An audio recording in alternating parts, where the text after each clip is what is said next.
Retour en studio pour démarrer cette émission Foot Express. Vous nous regardez à la télé sur le bouquet Canal+, canal 243. Vous nous suivez également à la radio à Boké, à Kindia, à Labé, à Kankan, à Zéro Corée. Ça fait beaucoup d'enfants du groupe Adafo Média. J'espère que je n'ai pas occulté une des filiales. Nous allons poursuivre cette émission Foot Express, commencer cette émission Foot Express avec vous, Amidou Kibola. C'est l'information qui défraie la chronique, c'est l'information qui fait grabuge, qui suscite cette avalanche de réactions au sein de l'opinion, et chacun y va de son interprétation du contenu de ce courrier.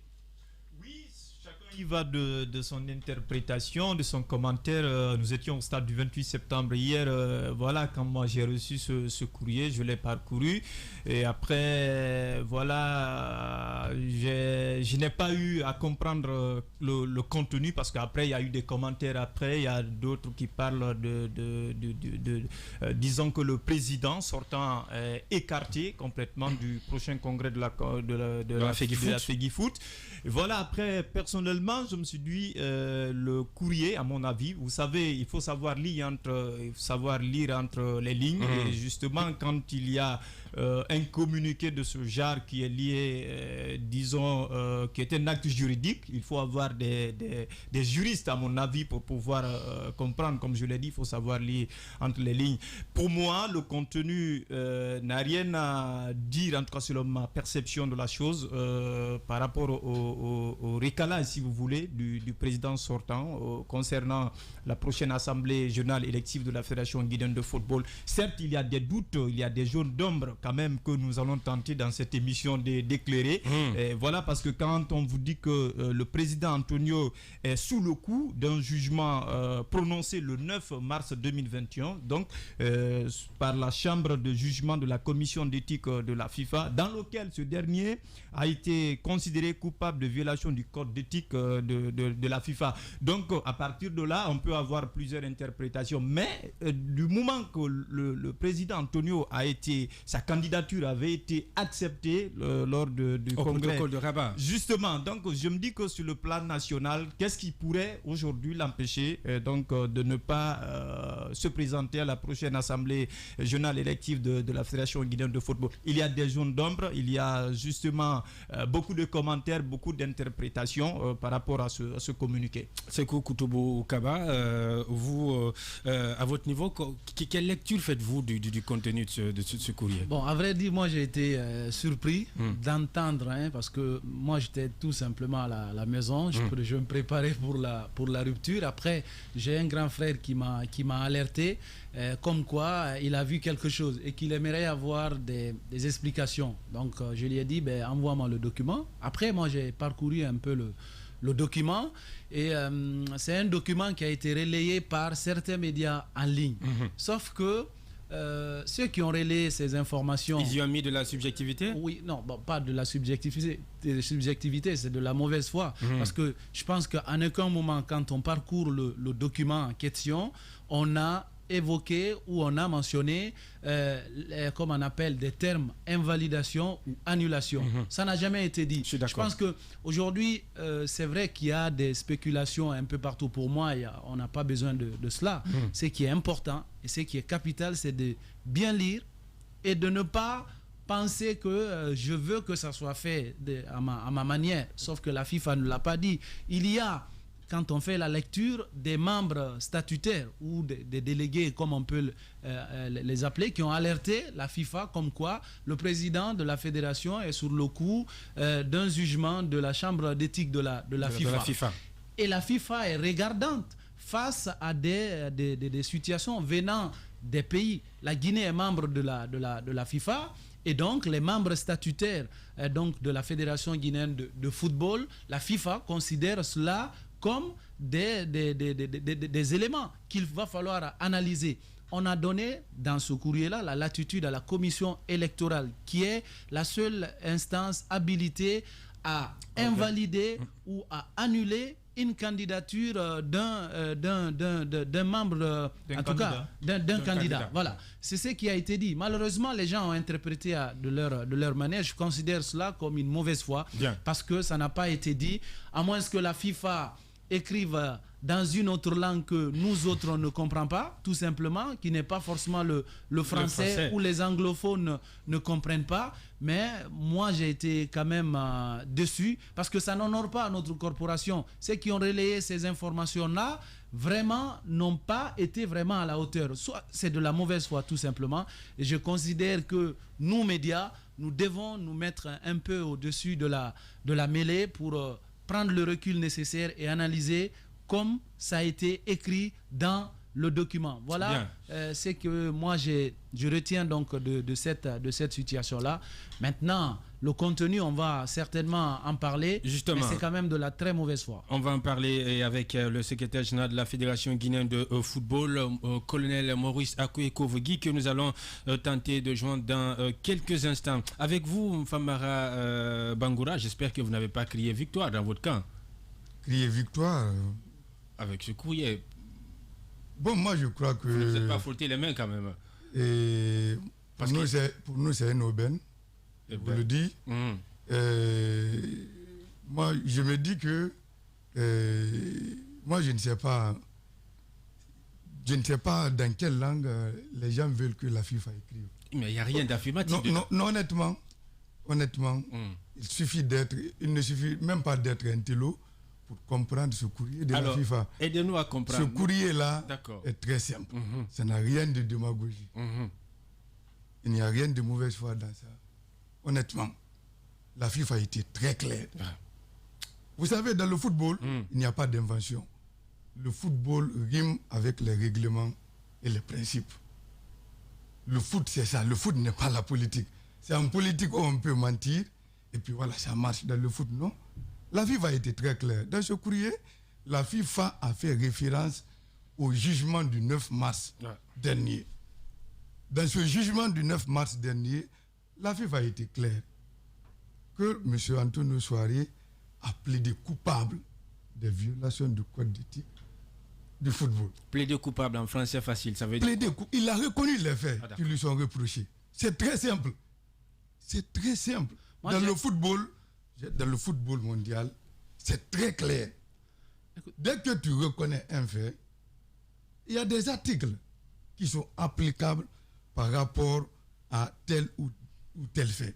Il a reconnu les faits qui lui sont reprochés, notamment mais les statuts n'a pas fait mention. Moi, il y a le passage est important. Paul, il peut lire. Non, j'aimerais faire la lecture sur le premier paragraphe en nous disant que nous nous référons à diverses correspondances récemment envoyées à la FIFA. Ce n'est pas la FIFA qui a tiré la conclusion. C'est des Guinéens qui sont peut-être écoutez, voilà, donc on peut pas, la FIFA n'a pas tiré de conclusion par rapport à cette affaire. Paul, les Guinéens n'ont rien à voir dans ça. Si, bien sûr. La FIFA a été très claire. Écoutez. Écoutez, c'est moi, j'ai la parole. La FIFA a été très claire que M. Antonio a été reconnu coupable des violations du code d'éthique du football, notamment code d'éthique 19, les statuts 19 et 25. Il a plaidé coupable. Donc, il a reconnu les faits qui lui sont reprochés. À partir du moment qu'il il reconnaît tous ces faits, les statuts de la Fédération guinéenne de football sont très clairs. Rien n'est inventé. L'article 33, alinéa 4, c'est mentionné dans le courrier de la FIFA. La FIFA, c'est-à-dire, elle n'impose pas. Elle n'impose pas.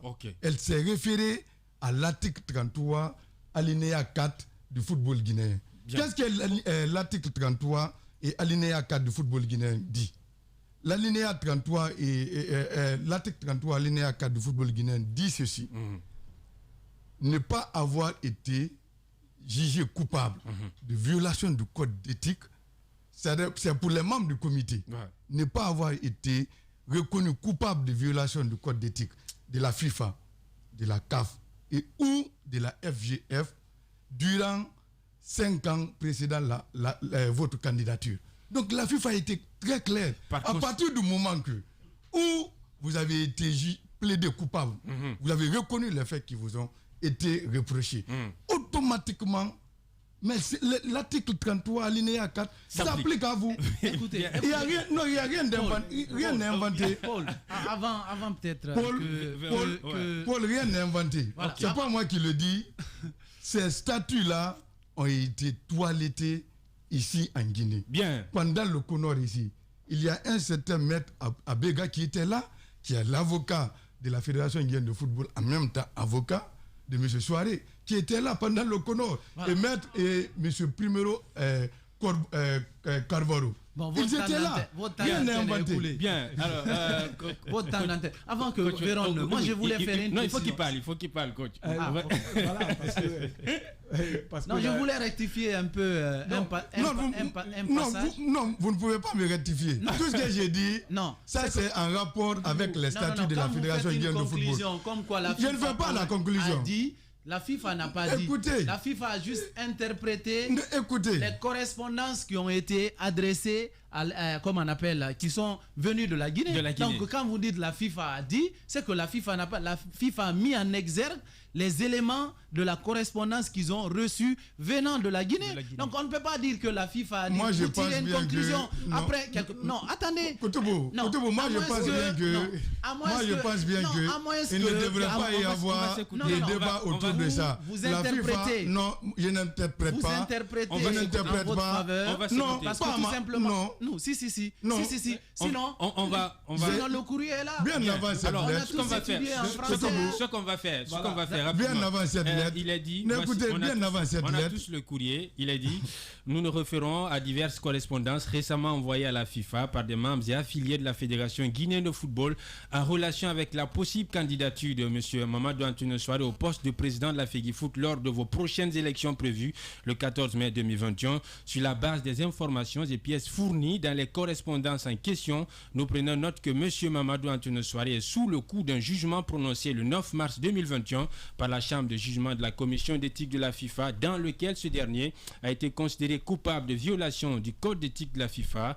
Dans ce contexte, notons que l'article 33, alinéa 4 des statuts de la FEGIFOOT stipule, entre autres, que les membres du comité exécutif doivent ne pas avoir été jugés coupables de violation du code, comme vous le rappelez tantôt, Famara. En conclusion, nous sommes d'avis que la commission électorale de la FEGIFOOT devrait prendre en considération tous les éléments mentionnés ci-dessus afin de décider de la validation de la candidature de M. Mamadou Antonio Soiré. Côte Véron. Oui, je pense qu'on aime tous parler, mais dans ce studio-là, moi, je suis un peu confus. Oui, confus pour la simple raison, quand on parle de la FIFA, on parle de la Fédération guinéenne de football, on parle aussi de la CAF. Ah. Comment on peut accepter une candidature au niveau de la CAF, alors que la CAF aussi est membre de la FIFA, et qu'on n'arrive pas à accepter une candidature en République de Guinée? Ça devient compliqué en matière de football. Je vais dire quoi par là? Si on dit qu'il y a un jugement qui a été rendu le 9 et après le 11, vous vous rappelez, le 11, il y a le 11 mars, il y a le tribunal arbitral du sport qui prend une autre décision. Ouais. Et c'est pour déclarer le président Antonio éligible. Justement, à ce niveau, je vais vous éclairer à ce niveau, parce qu'il y a l'amalgame dans la cité. Désolé, vous ne comprenez pas. Désolé de vous interloquer, désolé de vous brûler la politesse. On a le secrétaire général de la Fédération guinéenne au bout de la ligne, colonel Maurice Akoué-Kouevogui. Général, bonsoir et bonne arrivée sur Radio Espace, sur Espace TV, dans votre émission, dans l'émission Foot Express. Bienvenue, Général. Vous êtes là, Général? Oui, je suis là. Voilà. Bonsoir, bonne arrivée. On est en train de débattre du contenu du courrier de la fédération que la FIFA a adressé au secrétariat général de la Fédération guinéenne de football. C'est un courrier qui est encore très loin de mettre tout le monde d'accord. Chacun y va de son interprétation. Quelle résonance ce courrier a-t-il au sein de votre institution? D'abord, je voudrais vous adresser un grand merci. Je pense que vous êtes en train de passer une de vos meilleures émissions parce que... Allô? On vous écoute, Général. Vous êtes en direct. Voilà, vous êtes en train de passer une émission qui met en exergue des opinions contradictoires. Et c'est de la contradiction que j'ai... Allô? On vous écoute, Général. Allô? Vous êtes là. Vous êtes en direct. Voilà, je dis, c'est de la contradiction que vous verrez la vérité. Bien. Je voudrais, le passage, vous dire une chose. Moi, oui, si ça fait plaisir à une personne, c'est moi en tant que chef de l'administration. Parce que l'objectif de certains qui attendent à mettre en cause tout le travail qu'on est en train de faire, c'était d'abord d'invalider l'élection des 4 commissions qu'on a mises en place lors de l'Assemblée générale extraordinaire qui a eu lieu le 31 mars 2020. Ça au moins c'est clair. Et Dieu merci, dans le contenu de la FIFA, il est tacitement reconnu par cette instance que la commission électorale qui a été mise en place le 31 mars 2021, elle est connue, comme toutes les autres commissions d'ailleurs. Ça, c'est une première victoire. Le second aspect, c'est quoi? Je suis parfaitement d'accord avec la FIFA. Quand il y a un problème de genre, quand un membre affilié d'une fédération ne se trouve pas dans la même ligne que l'organe exécutif ou tout autour, dans n'importe quel projet ou dans n'importe quel dossier, il est normal que ce membre statutaire soit écouté dans sa version des faits, dans les preuves qu'il apporte. Dieu merci, vous êtes en train d'épiloguer sur un sujet qui est clair. Les uns disent que non, et c'est déjà clair, et Antonio Soare est déjà condamné. Les autres disent non, attention, la FIFA n'a fait que se référer aux correspondances qu'elle a reçues de la part des membres statutaires. C'est tout à fait normal. Tout est référencié. Moi, je crois que c'est un moment qu'il faut partager. Qu'on donne la latitude à la commission électorale compétente d'examiner en toute responsabilité, mais en toute indépendance, et de dire que le droit, pour que les uns et les autres se mettent d'accord. Je pense que c'est la meilleure des choses. Il ne s'agit pas de la fédération, une affaire qui est contre la fédération, c'est une affaire qui est portée contre la candidature d'un candidat, qui est M. Mamadou Antonio Soare. Nous ne serons pas là pour défendre un côté contre un autre. Nous sommes là au juste milieu. Mais je crois que nous devons attendre que cette commission, qui a la compétence d'examiner, finisse ses travaux et elle aboutira à une décision qui doit être respectée. Le cas échéant, si les gens qui ne seront pas compétents, je suis plus que certain que ces gens pourront encore interjeter l'appel et l'affaire ira au niveau de la commission électorale des recours. La décision qui sera rendue sera sans appel et on va continuer notre travail. Je pense qu'il faut prendre la hauteur. Je suis parfaitement d'accord avec Espace que vous appelez plusieurs intervenants et que vous changez de façon contradictoire sur le sujet. C'est ce que moi je peux dire. Ça, c'est un point de vue d'un acteur de football que je suis, qui n'a rien à voir avec la décision que pourrait prendre la commission électorale. Parce que je n'ai aucune influence, je ne peux avoir aucune influence sur cette commission. Voilà. Secrétaire général de la Fédération guinéenne de football, colonel Akoé Kevogui. Oui, mais général, il y a un point que moi je n'arrive pas à comprendre parce que vous avez parlé que la commission électorale doit encore revoir, si vous voulez, réexaminer la candidature comme ça a été demandé ou étudier comme ça a été demandé par la FIFA. Mais il y a une décision qui a été rendue par la FIFA le 9 et entre-temps, 2 jours après, le 11, on nous dit que le tribunal arbitral de sport avait pris une autre décision pour dire que Mamadou Antonio Soare pouvait se présenter au niveau de la CAF. Et hier seulement, le 17, vous recevez un courrier venant de la FIFA, nous rappelant encore ce qui s'est passé le 9. Alors qu'en matière de football, le tribunal arbitral du sport, quand elle prend une décision, c'est sans recours. Merci de me faire revenir un peu sur mes pas. Je crois que là aussi, c'est clair. Je ne suis pas juriste. Je donne un point de vue. Mais en la matière, avec la petite expérience que moi j'ai, lorsque une décision a été rendue en première mission et que, pour la circonstance, une des parties n'est pas d'accord, elle interjette appel. Cette fois-ci au sommet, au niveau du DAS, autour de la même affaire. si 48 heures ou 72 heures après, le TAS se permet de reprendre les jugements, l'instruction et les jugements, d'abord, je voudrais vous rappeler une chose. Un organe judiciaire n'a pas, si vous voulez, l'obligation de siéger au ton de ceux pour lesquels l'affaire est arrivée à ce niveau. Si l'affaire peut prendre 6 mois, 1 an au niveau du TAS, elle est en train de chercher les preuves, d'écouter les parties. Mais ce qui ne passe pas inaperçu, à mon sens, je dis bien, à mon sens, je parle en tant que personne de ressources, tout simplement. Pas en tant que secrétaire général qui peut influencer une décision. Une décision qui a été rendue le 9, on a fait le 10, le 11 à 18h30, si je ne m'abuse, une autre décision est sortie. Vous croyez que si le TAS n'avait pas vu, à mon sens, une certaine torture dans la décision qui était rendue le 9, et qui voulait dire qu'on ferait peut-être victoire à une partie, je crois qu'elle allait se faire violence, sans doute autrement, pour reprendre notre décision. Moi, je ne crois pas. Ça, c'est mon point de vue. C'est mon point de vue. Ça peut être autre, hein. Les spécialistes peuvent me démentir, mais moi, c'est mon point de vue que je donne. Voilà.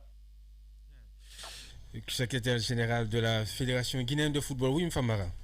Moi, je crois que le sujet évoqué par mon frère Gabi est extrêmement important. Parce qu'aujourd'hui... On a encore l'invité au bout de la ligne. Non, ce n'est pas pour lui poser la question. C'est dans le même sillage par rapport à cette décision. Ok, mais ce qu'on va faire... alors, général, à moins que vous n'ayez un dernier mot... il ne nous reste plus qu'à vous dire merci de nous avoir accordé une partie de votre précieux temps. Merci. Merci, général. Famara, on revient à vous. Moi, je pense que c'est vraiment... Ouais. Attendez, je vais... Parce que le sujet est extrêmement important. Il y a la confusion dans la cité. Et le plus souvent, quand il y a la confusion... c'est vous, c'est nous qui semons cette confusion. C'est vous, c'est nous. C'est non, effectivement, vous savez, il faut mettre les gens au pas. Il faut informer, il faut donner de bonnes informations aux gens. C'est pourquoi nous posons des questions. Et quand il y a la après, l'information dépend du camp auquel on appartient. S'installer et puis ce n'est pas bon pour l'image du pays. Vous pensez que la bonne information se trouve avec mon grand frère? Il va se mettre à l'aise, c'est ce qu'il veut faire. Vas-y. D'accord. Ce n'est pas l'apanage de la vérité. Je suis en train d'expliquer un fait. D'accord. Parce qu'il faut faire la part des choses. Entre la décision du TAS et la décision de la commission d'éthique de la FIFA. Voilà. Ce sont deux décisions nettement opposées. Ce sont deux décisions différentes. En quoi la décision du TAS concerne l'élection pour le comité exécutif de la CAF. Ça, c'est un premier point. La décision de la commission d'éthique, ça c'est aussi une autre décision. Je vais m'expliquer. Vous savez, quand il s'est agi de candidater au niveau de la CAF, plusieurs personnes ont postulé, dont notamment notre compatriote Antonio, président de la FEGIFOOT. Vous savez, à ce moment, la CAF était gérée par la commission de gouvernance. La commission de gouvernance avait étudié toutes les candidatures. Non, moi je pense que le fait de rentrer dans tous ces détails, c'est une perte de temps. Non, écoutez, là on parle j'ai mon temps. Non, écoutez, non mais vous avez eu plus de temps que tout le monde. Mais vous ne pouvez pas me bloquer. Alors, ce qu'on va faire, on va un résumé. Vous savez, quand Antonio M. Souaré a été recalé par la commission de gouvernance, c'est parce qu'il y a eu vice de procédure. Il y a eu vice de procédure parce que la commission de gouvernance avait estimé qu'elle avait suffisamment d'éléments contre M. Souaré, qu'elle avait tiré la conclusion. Alors que il y a la commission de contrôle de la FIFA, de la CAF. C'est elle qui a l'autorisation de valider ou invalider une candidature. Même si vous avez une preuve. C'est pourquoi les avocats de M. Souaré ont saisi la balle au rebond et sont allés directement au TAS. Bien. Donc on a jugé la forme. On a jugé la forme. Et non le fond. Voilà. Bien. Et maintenant, par rapport, et cela ne voudrait pas dire que M. Souaré a été blanchi. Attention, ça a été le même cas que l'ancien vice-président non, Gabi, ce n'est pas la même chose. Écoutez, bien. Alors, j'ai la parole. Bien, rapidement. Vous n'allez pas monopoliser aussi là. Ça a été le même cas que l'ancien président Amadou Gabi. Quand il avait été suspendu par la commission d'éthique du football guinéen, ses avocats ont saisi le tribunal arbitral du sport parce que en Guinée, il n'y avait pas la commission de recours. Donc il y a eu vice de procédure. Bien. Donc cela ne voudrait pas dire que Amadou Gabi, jusqu'à preuve de contraire, n'est pas blanchi. Voilà. Ça a été le même cas. Bien. Alors, coach, Véron. C'est bon. Je pense qu'il ne faut pas monopoliser le débat. Il faut que ça soit un peu rapidement. Moi, j'explique en fait. Nous sommes dans un débat. On a compris. Ok, je voudrais dire, il a dit tout de suite que nous ne sommes pas en politique. Parlons football. Comment est-ce que dans le football, tu peux plaider coupable? Après, on accepte ta candidature à la CAF. Après, tu es président de la Fédération guinéenne de football. C'est ce qui t'a d'expliquer. Écoutez. Je t'entends d'expliquer cela. Non, je n'ai pas fini. Je n'ai rien écoutez, rapidement. Tu es membre de la commission statut joueur de la FIFA. Et on a vu quand la commission d'éthique de la FIFA a pris des décisions contre des gens comme Blatter, comme Michel Platini. Ça n'a pas fait 1000 mots. Ils n'ont pas retardé là-dessus. On ne parle même pas de candidature. Vous êtes suspendu, pur et simple. On prend des décisions. Si vraiment nous fait comprendre aujourd'hui que... Attendez. Antonio a plaidé coupable et en même temps, il a été rétabli dans ses droits. Moi, je n'aime pas. Pourquoi ce courrier? Alors, on va s'écouter. On va s'écouter, Mfamara. On va s'écouter. Oui, c'est comme ça. On va s'entendre quand même dans ce studio. Oui, vous avez la parole. Là, on fait le rapport entre la décision qui a été rendue le 11 mars pour la décision qui a été rendue par le TAS, c'était le 11 mars. Le 11 mars de cette année. Le lendemain, c'était l'élection à la Confédération africaine de football. Cette décision, il a été mentionné dans son point 7 que le TAS rejette toute autre ou plus ample conclusion, quelle que soit la provenance de ces décisions-là. Ce qui est clair, le rapport entre cette décision du TAS et ce que mon grand frère est en train de dire aujourd'hui, c'est qu'on parle d'éligibilité ou d'inéligibilité du président de la Fédération. Voilà le rapport entre les deux. C'est pour cela que la question de Véron a une importance capitale. Là, on parle, est-ce qu'il est éligible? Je suis en train d'expliquer ce fait-là. Non, pour vous, Koutoubo, dès lors qu'il a été déclaré éligible par la CAF, ça veut dire que ça ne fait plus l'objet de débat. Mais bien sûr, on parle. Ça n'a rien à voir. Oui, effectivement, ça a tout à voir. Parce que la Guinée, attendez. Oui, Koutoubo, on y va, Koutoubo. Koutoubo, vous avez... Si c'est ça, vous avez la parole. Vous avez la parole. Non, la manifestation, vous ne détenez pas la vérité. Je suis désolé. Koutoubo, vous avez la parole. J'ai la parole, je suis interrompu. Il ne passe pas. C'est que je suis en train de dire. Au moins, ça, c'est clair.